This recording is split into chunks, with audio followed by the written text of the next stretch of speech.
Et bonjour à toutes et à tous, il est 8 heures. Bienvenue au Crypto Café, là où l'info éco, la macro et les cryptos se croisent chaque matin. Des missiles qui tombent, le Koweït qui est touché, etc., etc. Bon, vous vous en doutiez, on s'en doutait. Contresens, on a l'habitude.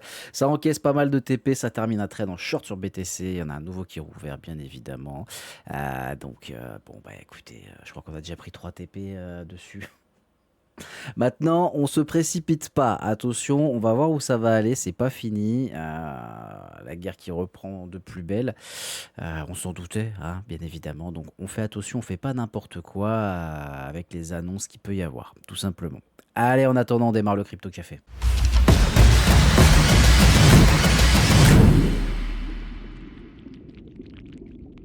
Et comme d'habitude, on commence avec le Fear and Green Index qui est dans le fear, la peur. On est à 31 de score, donc c'est faible. C'est pas encore l'extrême peur, mais quand même, on est à 31. Ça fait plaisir de voir ça. Il y a beaucoup de peur sur le marché.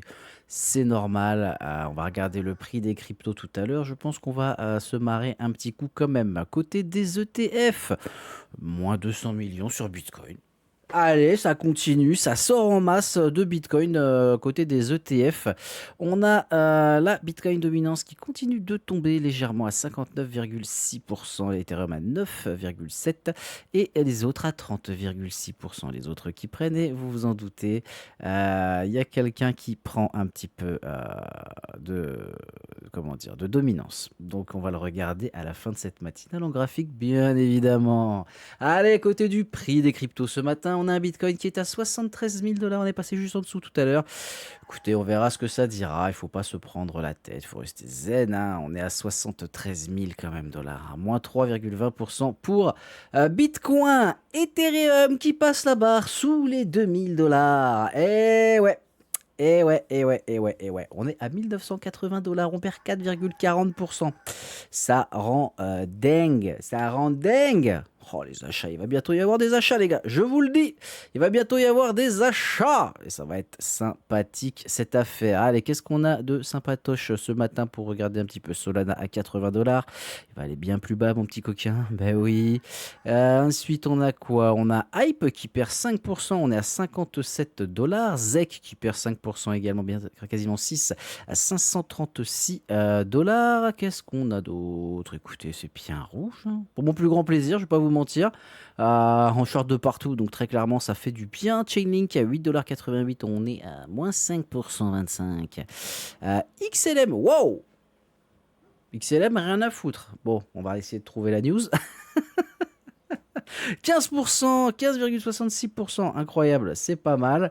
Le ton qui perd 6,84%, il n'y a rien de méchant. Suis mon ami qui est à 92 centimes et qui perd 7,64%. À surveiller très clairement, oui, vous vous en doutez, vous vous en doutez. On va pas en parler tout de suite, mais quand même, ça va être coquin. Nier, le coquin, après avoir poussé de beaucoup, à plus de 35%, il avait fait quasiment 50%. On perd un petit 4%, donc c'est normal, tout va bien. Zen, je suis détendu, mais d'une force, c'est incroyable.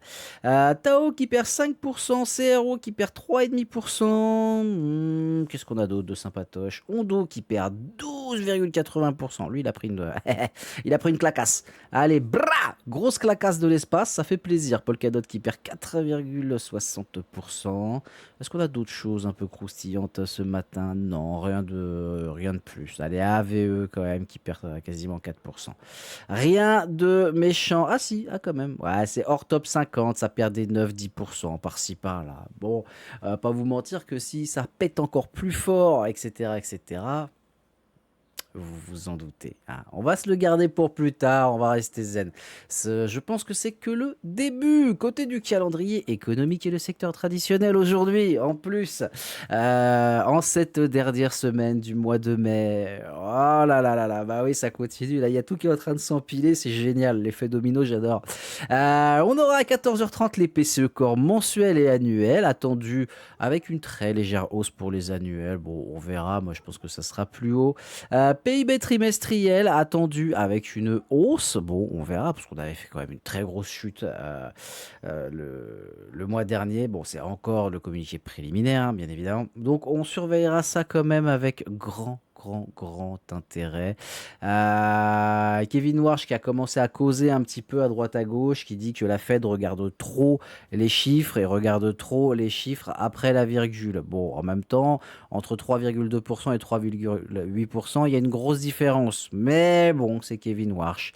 On verra ce qu'il dira, on verra comment ça va évoluer. D'accord? Allez, ensuite, qu'est-ce qu'on aura de sympatoche? Les inscriptions hebdo chômage, bien évidemment, les ventes de logements neufs et les stocks de pétrole brut qui m'intéressent. Oui, vous le savez, ça m'intéresse fortement. Côté des news, crypto, on commence par laquelle? On commence par celle-là. Bitcoin qui drop sous les 73 000 $ alors que les frappes américaines contre l'Iran déclenchent des liquidations. Quasiment 1 milliard de dollars qui ont été liquidés sur le marché. Bon bah merci Trump, merci l'Iran. Voilà, c'était évident de toute façon qu'ils allaient se refoutre sur la gueule. Pas se prendre la tête, bien évidemment, faites attention avec tout ce qui se dit, tout ce qui se fait. On vous a prévenu un nombre de fois incalculable. Trump vous raconte de la D, très clairement. Il change d'avis tous les 4 matins. Les marchés sont à son crochet, là, comme ça. Ah, donnez-moi la news, donnez-moi la news. Donc, zen. Deuxième petite news sympatoche que là par contre j'ai bien rigolé. Là j'ai vraiment bien rigolé. Donc les États-Unis qui accusent un ingénieur de Google d'avoir utilisé des données de recherche internes pour empocher 1,2 million de dollars sur Polymarket. Voilà, délit d'initié, conflit d'intérêt, tout le pataquès, vous connaissez tout le principe. Voilà, donc bon, bah encore un qui a réussi à faire du pognon sur Polymarket en utilisant ces informations qu'il avait. Mais pendant qu'on parle d'un petit ingénieur de chez Google, quand est-ce qu'on parle de Trump et de sa famille là? Bon, je dis pas, je dis ça comme ça. Hein. Juste, je dis ça comme ça. Je dis ça comme ça, 3 fois quand même. Ouais, c'est vraiment impressionnant. Hein. Bon, enfin bon, bref, voilà, c'est petit article qui m'a fait sourire ce matin, qui me fait dire que vraiment on se fout royalement de notre gueule.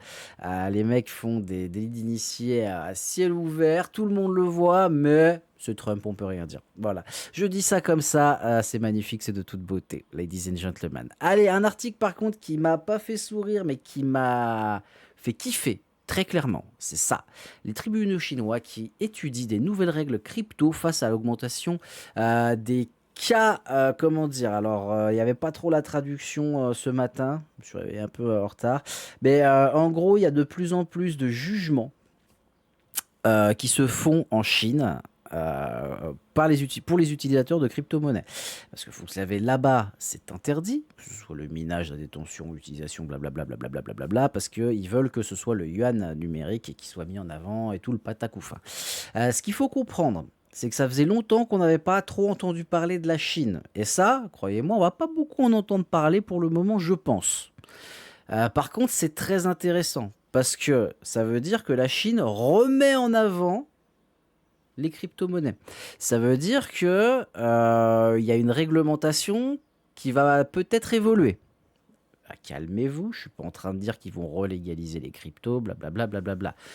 Ils l'ont fait pendant des années, hein, et en 2021, ils nous ont ressorti une interdiction totale.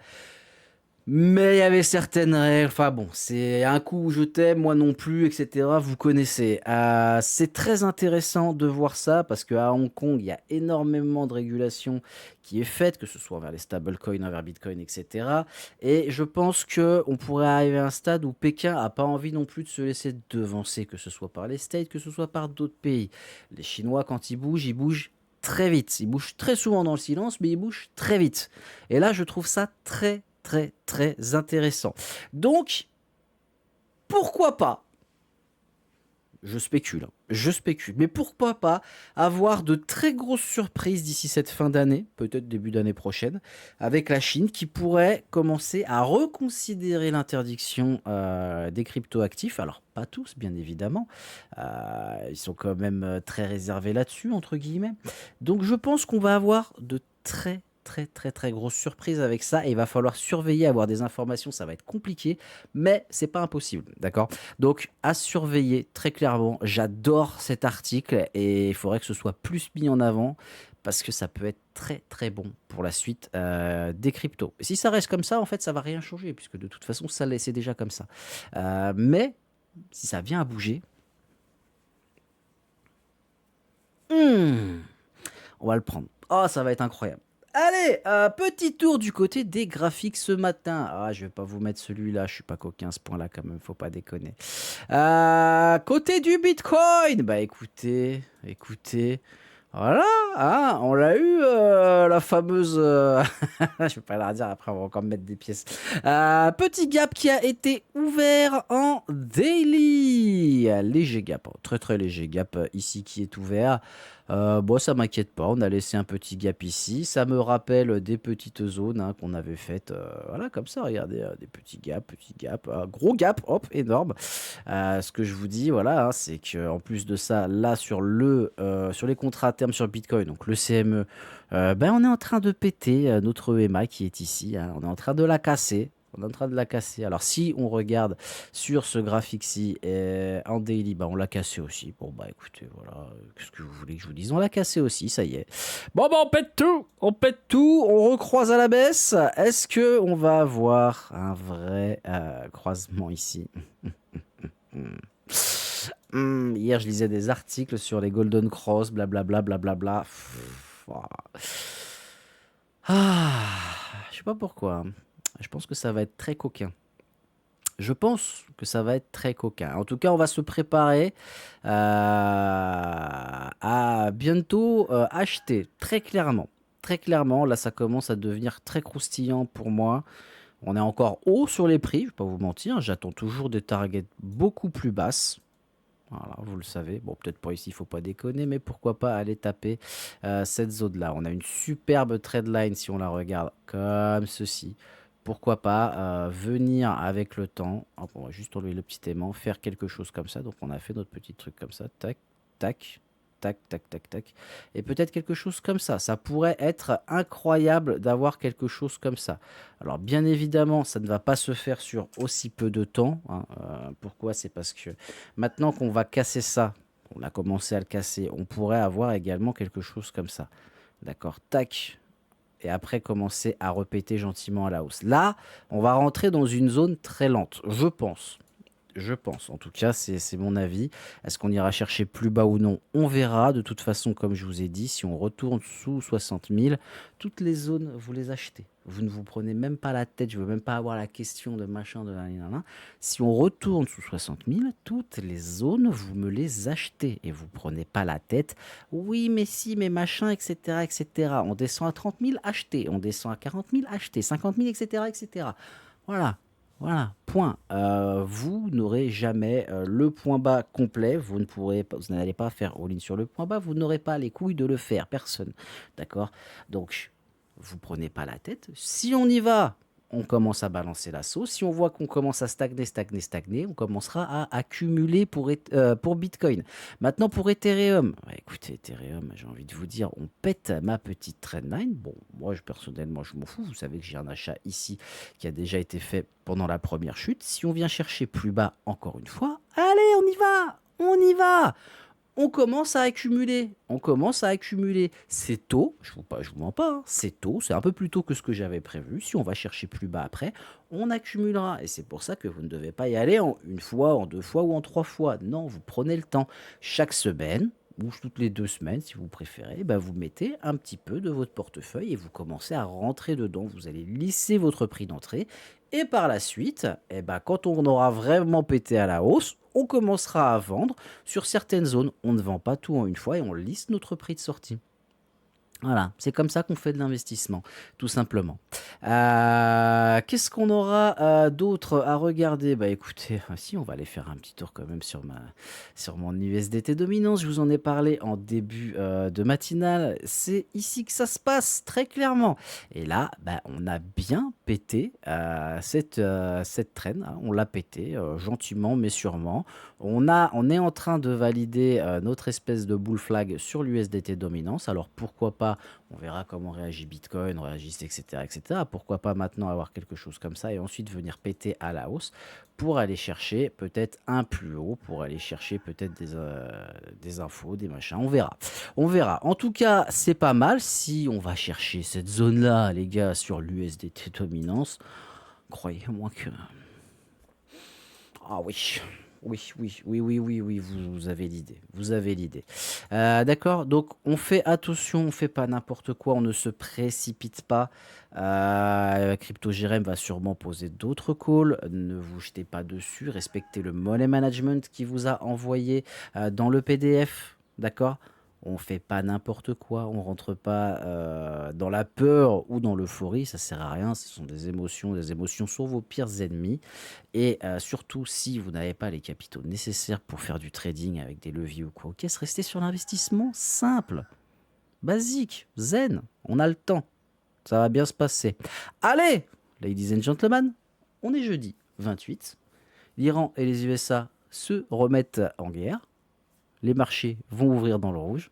Il va y avoir des news de foufou toute la journée. Ça va être génial, ça va être super. Une bise!